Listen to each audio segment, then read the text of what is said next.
Mizoram Power and Electricity Minister F. Rodingliana alleged that his convoy was stopped by Assam Rifles on the outskirts of Aizawl. However, the Assam Rifles said the minister's convoy was not intercepted during a search near Aizawl.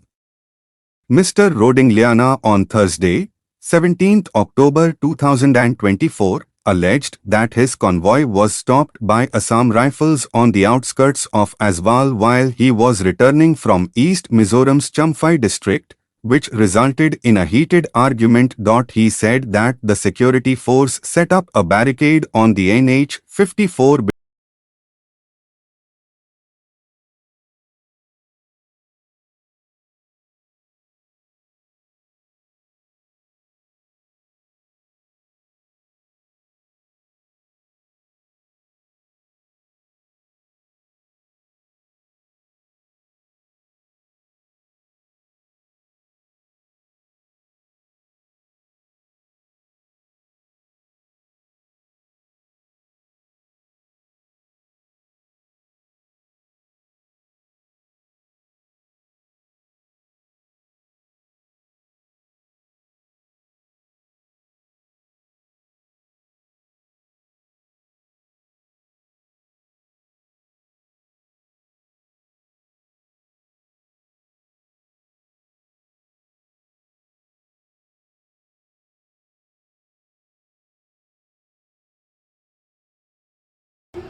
इसका permit हम को रुका है कोई सी कौन बोला कौन order किया आपको